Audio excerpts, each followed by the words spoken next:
ప్రేక్షకులందరికీ నమస్సుమాంజలి.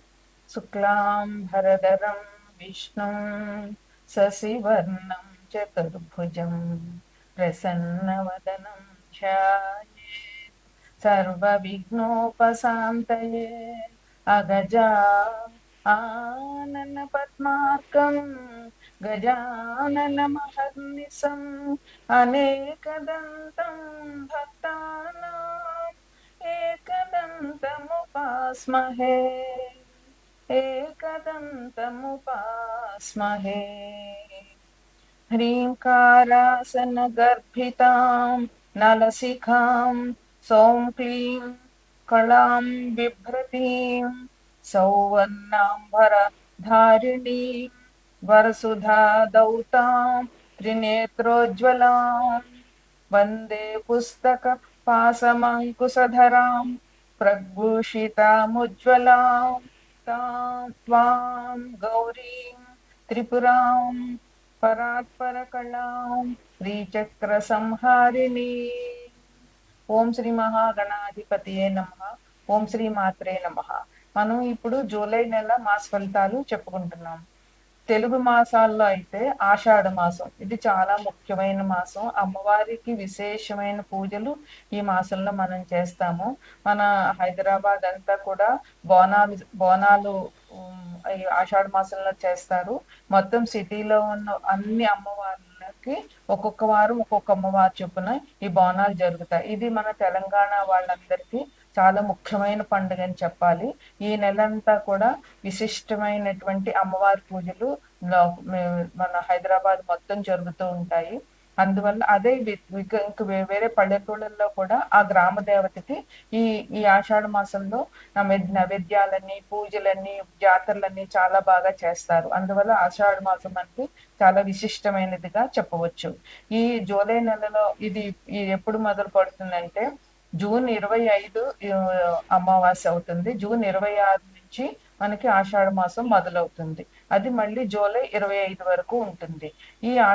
ఈ జూలై నెలలో మనకి ముఖ్యమైన పండుగలు ఏంటంటే ఈ ఆషాఢ మాసం అమ్మవారి జాతరలు, 2 వారాహి నవరాత్రులు మొదలవుతాయి. మనకి అమ్మవారికి 3-4 రకాల నవరాత్రులు చేస్తున్నాము. అందులో ఇది వారాహి నవరాత్రి, గుప్త నవరాత్రులు అంటారు. ఈ వారాహి నవరాత్రులు జూన్ 26 నుంచి జూలై 4వ తారీఖు వరకు 9 రోజులు జరుగుతాయి. ఇప్పుడు ఇక్కడ మనం అమ్మవారిని విశేషంగా పూజించుకుంటాం ఈ 9 రోజులు కూడా. తరువాత 6వ తారీఖున తొలి ఏకాదశి వస్తుంది. ఈ తొలి ఏకాదశి తోటి పండుగలు మనకి మొదలవుతాయి అన్నమాట. అంటే మనకి ఉగాది అయినాక ఇంచుమించు ఒక 2 నెలలు ఏ పండుగలు లేకుండా జరుగుతాయి.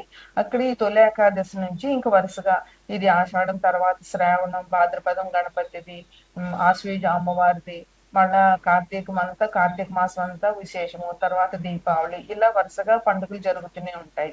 అందువల్ల తొలి ఏకాదశి అందరూ కూడా చేస్తారు, చాలా బాగా ఉంటుంది కూడా.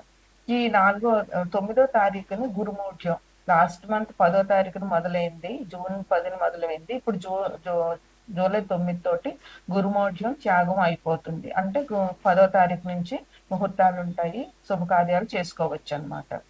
తర్వాత 10వ తారీఖుని ఆషాఢ పౌర్ణిమ, ఇది విశేషమైనటువంటి పౌర్ణిమ. ఈ రోజు గురు పూజ చాలా బాగా చేస్తారు. గురు పూజోత్సవం అని కూడా అంటారు ఈ ఆషాఢ పౌర్ణమిని. తర్వాత బోనాలు మనకి 26/6 నుంచి మనకి 24/7 తారీఖు వరకు, అంటే ఇంచుమించుగా ఒక నెల అంతా ఈ బోనాలు జరుగుతాయి. తర్వాత 25/7 నుంచి 25 జూలై నెలలోనే మనకి శ్రావణ మాసం కూడా ప్రారంభం అవుతుంది. 25/7 నుంచి శ్రావణ మాసం ప్రారంభం. 29వ తారీఖున నాగపంచమి. అంటే ఇక్కడ తెలంగాణ వాళ్ళందరూ కూడా నాగపంచమి ఈ పంచమినే చేస్తారు. పుట్టకెళ్ళి పాలు పోయడము, నాగేంద్రుడి స్తోత్రాలు చదువుకోవడము, ఆ రోజు ఉపవాసం ఉండడము, ఈ నాగపంచమిని మనం చాలా శ్రద్ధగా చేసుకుంటాము. ఇది ఈ జూలై నెలలో వచ్చేటువంటి పండుగలు. ఇది ఇప్పుడు మనం జూలై నెల మాస ఫలితాలు చెప్పుకుంటాం. తదుపరి రాశి ధనుస్సు. ధనుసు రాశి వారికి చాలా బాగుంటుంది. ధనుసులో మూల 4 పాదాలు, పూర్వాషాఢ 4 పాదాలు, ఉత్తరాషాఢ 1 పాదం ఉంటాయి. అందువల్ల ధనుసు రాశిని లగ్నంగా తీసుకుంటే కనుక తృతీయంలో రాహు ఉన్నారు. తృతీయ తృతీయం అనేది మంచిది కాదు. అందులోనూ రాహు పాపగ్రహం. అందువల్ల కొంచెం జాగ్రత్తగా ఉండాలి. మీనంలో శని ఉన్నారు. వృషభంలో శుక్రుడు ఉన్నారు. మిథునంలో గురురవులు ఉన్నారు. కర్కాటకంలో బుధుడు ఉన్నాడు. సింహంలో కుజకేతువులు ఉన్నారు. ధనుసు రాశి వాళ్ళకి ఈ మాసం బాగుంటుంది. మంచి ఆదాయం ఉంటుంది. పనులు మీరు తలపెట్టిన పనులన్నీ సక్రమంగా జరిగిపోతాయి. మీకు మీ కృషికి తగినటువంటి ప్రశంసలు మీకు లభిస్తాయి. అంటే మీరు చేసిన పనికి మిమ్మల్ని మెచ్చుకునేవాళ్ళు అదే ఆఫీస్లో అయితే ఇంకా మంచిది అది. మనం చేసిన పని మెచ్చుకొని బాస్ మెచ్చుకుంటే వాళ్ళకి మన మీద సదభిప్రాయం ఏర్పడుతుంది కనుక మీరు చేసే కృషికి ఫలితం ఉంటుంది. అందువల్ల మీరు చేసే పనిని చక్కగా ఆలోచించి చాలా ఆచరణాత్మకంగా చాలా జాగ్రత్తగా చేయడం చాలా అవసరం. ఇంకా అన్ని మీకు మంచి జరుగుతుంది. ఏ ఏ విషయంలోనూ మీకు బాధపడాల్సింది ఇబ్బంది పడవలసినటువంటి అవకాశాలు లేవు ఈ మాసంలో. ఇంకా మీకు సోదరుల నుంచి కూడా కొన్ని శుభవార్తలు వినే అవకాశం ఉంది. వాళ్ళు వాళ్ళ ఇంట్లో ఏదో శుభకార్యం జరుగుతుందనో లేకపోతే ఒక ఇల్లు కొనుక్కున్నానో లేకపోతే ఒక పెళ్ళనో ఏదన్నా ఒక గుడ్ న్యూస్ మీ అన్నదమ్ముల నుంచి మీరు వింటారు. అది మీకు సంతోషమే. ఎందుకంటే అన్నదమ్ముల ఇళ్ళలో జరిగితే మీ ఇంట్లో జరిగినట్లే కనుక మీరు అలా ఫీల్ అవుతారు. ఇంకా బ్యాంకుకి రుణాలు అప్లై చేసిన వాళ్ళకి రుణాలు వచ్చే అవకాశం చాలా ఉంది. మీకు ఎటువంటి అవకాశాలు వస్తాయో అన్నిటినీ చక్కగా పనిచేయడం వల్ల మీ కృషి దాంట్లో చూపించడం వల్ల మీ కృషి వల్ల ఆ పనులన్నీ సక్సెస్ఫుల్గా జరుగుతాయి. దానివల్ల మీకు అందరి నుంచి మెప్పు వస్తుంది. మిమ్మల్ని అందరూ పొగుడుతారు. మీ పని మీద వాళ్ళకి నమ్మకం కుదురుతుంది. మీ మీ పనితనం మీద వాళ్ళకి నమ్మకం కుదిరి మీ మీద మంచి అభిప్రాయం గౌరవమైన అభిప్రాయం కలుగుతుంది. ఇక విద్యార్థులకి సామాన్యంగా ఉంటుంది. కష్టపడి చదవాల్సిన అవసరం ఉంటుంది.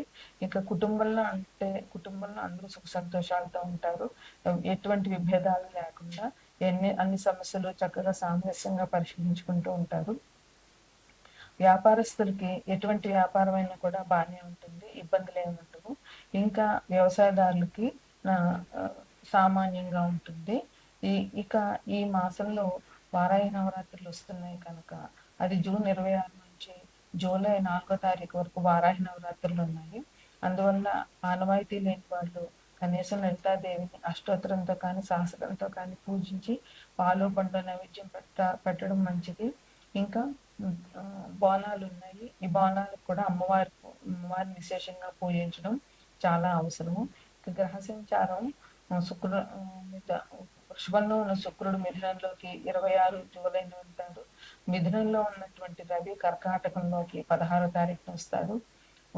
సింహంలో ఉన్నటువంటి కుజుడు కన్యలోకి 29 జూలైన వస్తారు. ఇది మీరు అమ్మవారి ఆరాధన చేయడము మీకు ఈ నెలలో చెప్పుకోదగ్గ పరిహారం అని చెప్పవచ్చు.